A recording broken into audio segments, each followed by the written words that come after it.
ప్రభు స్తోత్రం, దైవాశీస్సులు. రోమపత్రిక 9వ అధ్యాయం 29వ వచనం. మరియు యెషయా ముందు చెప్పిన ప్రకారము సైన్యములకు అధిపతిగు ప్రభు మనకు సంతానము శేషింప చేయకపోయినడల సొదొమ వలె నుందుము, గొమొర్రాను పోలియుందుము. ప్రభు తన మాట మన కొరకు దీవించునుగాక. శేషము అనే మాట చాలా చాలా బైబిల్ గ్రంథంలో ప్రాముఖ్యమైంది. అది ఇజ్రాయేలు జనాంగాన్ని గురించి వాడబడింది. మీరు బాగా ఈ విషయమై శ్రద్ధగా ఆలకించండి.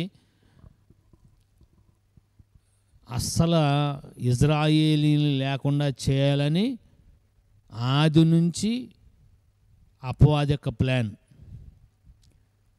ఈ మధ్య 1948వ సంవత్సరం మే నెల 14వ తారీఖు ఇజ్రాయెల్ దేశానికి స్వాతంత్రం వచ్చిన తర్వాత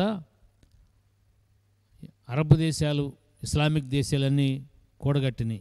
అందులో ఒక మత పెద్ద, అందరికంటే ఆయన హయ్యెస్ట్ ర్యాంకు మతంలో.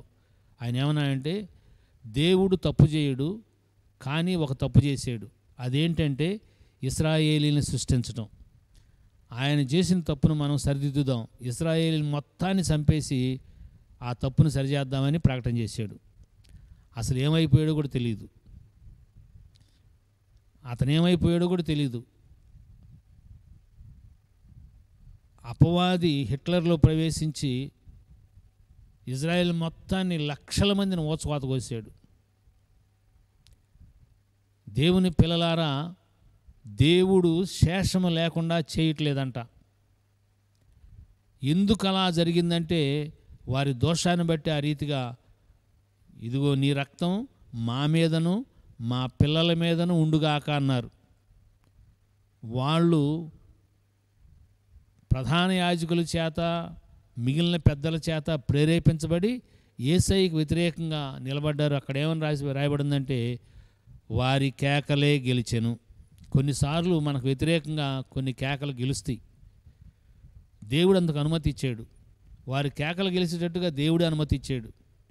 కారణం చేత ఇంత చిత్రవద భూమి మీద ఎందుకు జరిగిందంటే, వారు దేవుని మాట వినకపోవడం చేత, వారి ముందే వాక్యం ప్రత్యక్షమవుగా పట్టుకుని సిలువేయడం చేత. అది దేవుని ప్రణాళికలో ఉంది, జరుగుద్ది. మన జీవితాల్లో కూడా దేవుడు ఎప్పుడు కూడా గుర్తుపెట్టుకోండి, శేషం ఉంచుతాడు. బయలుకు మోకాళ్ళని వారు చాలామంది ఉన్నారు, కానీ నేను ఒక్కడినే అని ఏలియా గారు అంటున్నాడు. నీకు తెలియకుండా 500 మంది ఉండారయ్యా అంటున్నాడు ప్రభువారు. దేవుని పిల్లలారా, మన జీవితాల్లో కూడా ఎప్పుడు దేవుడు తన శేషాన్ని ఉంచుతాడు. తన శేషం మనలో లేకపోతే మనం ఎప్పుడూ ఇక్కడ చదువుకున్నాం కదా, సొదొమ వలె ఉంటాం, గొమొర్రా వలె ఉంటాం. దేవుడు తన శేషాన్ని మనలోను, మన కుటుంబంలోను, మన మందిరంలోను, మన కలిగిన వారిలోను ఉంచబట్టే ఈరోజు క్షేమంగా ఉన్నాం. సొదొమ వలె అవ్వలేదు, గొమొర్రాలాగా అవ్వలేదు. లేకుంటే ఖచ్చితంగా అవ్వాల్సిందే.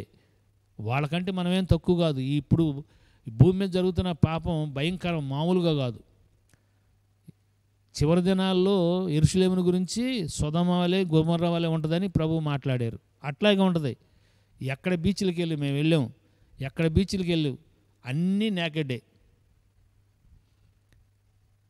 అవంతా మారు మనసు పొందాలి. అది దేవుడు తన ఆత్మ కుమ్మరించుట చేత జరుగుతుంది. అట్టిది దేవుని ఆత్మ చేత జరిగినప్పుడు మనం సంతోషపడతాం. దేవుడు ఈ సత్యాన్ని మనకు అర్థమైనట్లుగా, మన జీవితంలో శేషాన్ని అర్థం చేసుకున్నట్లుగా సహాయం చేయునుగాక. Thank you and God bless you.